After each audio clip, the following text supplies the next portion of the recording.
Orang yang suka nolong, suka memberi, sehebat dukun ilmu hitam, sehebat apapun tidak bisa mengenai. Karena dilindungi namanya benteng takdir. Nah, makanya coba perhatikan dalam praktek perdukunan untuk penolak bala, penolak ilmu hitam. Kalau seorang dukun, terutama dukun aliran putih, untuk mengalahkan ilmu hitam, membalikkan ilmu hitam, langkah pertama itu adalah apa? Bancaan selamatan. Oh iya. Itu nomor satu udah itu. Kenapa bancaan selamatan? Supaya orang-orang miskin itu makan. Dan kalau orang-orang miskin makan, terjadilah hukum takdir. Siapa yang menabur, dia yang menuai. Jadi gini, dalam dunia perdukunan, hal itu adalah diharuskan. Nah, coba di Alkitab dikatakan orang yang menaruh belas kasihan ke orang-orang miskin sesungguhnya memiutangi Tuhan. Wow. Dan hukum ini berlaku bukan hanya untuk orang Kristen, tapi semua umat manusia. Semua umat manusia. Nah, bedanya kalau kita orang Kristen, kita percaya Yesus dijamin masuk surga. Amin. Amin. Nah, dan hukum ini ada di dalam dunia ilmu gaib, bahwa setan dulunya adalah malaikat dan tahu rahasianya Tuhan. Nah, jadi sebenarnya tidak ada ilmu yang baru. Yang sudah ada itu diulang-ulang. Wow. Nah, makanya serangan ilmu hitam itu, langkah seorang dukun aliran putih atau aliran hitam pun pasti ada ritual bancaan selamatan itu. Nah, setelah saya bertobat, tidak boleh bancaan selamatan karena ada unsur-unsur mistik, undang-undang setan. Setan ketemu setan reoni. Nah, dan memberi itu adalah kasih. Maka Alkitab berkata iman, pengharapan terbesar adalah kasih. Kasih itu memberi pertolongan, memberi pengampunan. Dan kasih itu murah hati, memberi pengampunan, memberi kemurahan hati, memberi yang namanya rasa syukur. Itu juga kasih. Nah, orang yang suka ngomel-ngomel itu paling mudah kena ilmu hitam juga. Iya. Nah, jadi sebenarnya di Alkitab itu sudah ada. Nah, suatu kali saya ditanya sama Jenderal Pramono Edi Wibowo. Waktu itu yang nanya itu Ibu Ani Yudhoyono.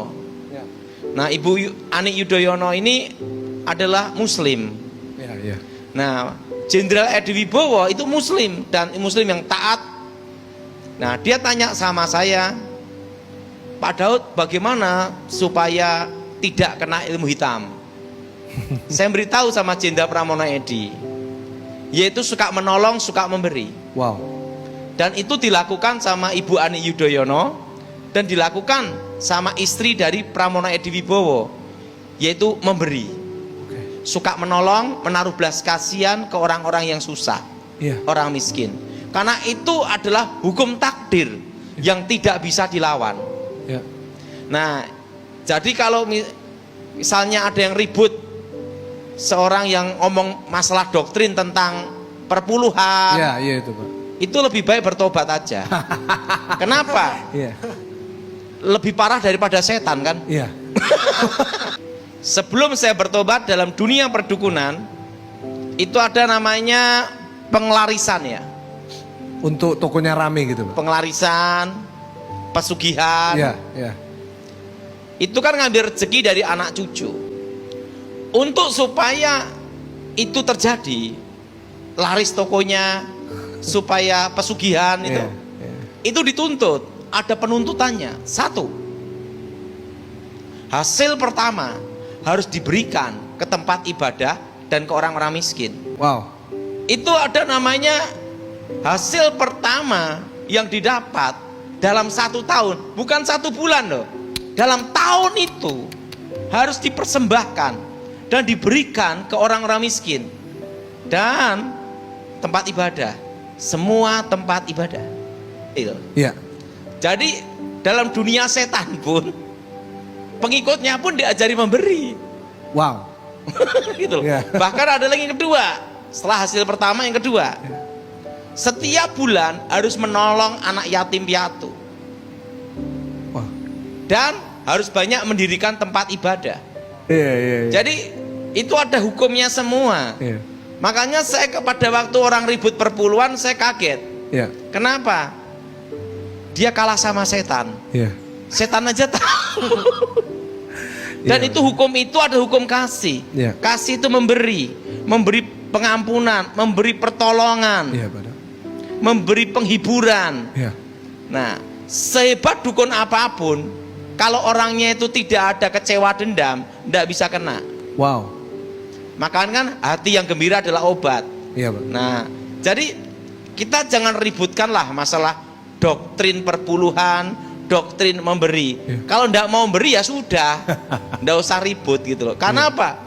Setan pun tahu. Iya, iya. Ini jadi pertanyaan, apakah kamu kalah sama setan? Saya diajar dari kecil sama guru saya, kakek saya. Kalau kamu menolong orang jangan diingat, lupain. Wow. Kalau kamu memberi orang jangan diingat, lupain. Wow. Tetapi kalau kamu ditolong orang, kamu ingat Iya. seumur hidup. Iya. Kenapa? Nanti kalau kamu memberi kamu ingat terus, tiba-tiba orang itu menyalahgunakan, kamu sakit hati. Iya. Dan kamu tidak akan menjadi damai di hidupmu.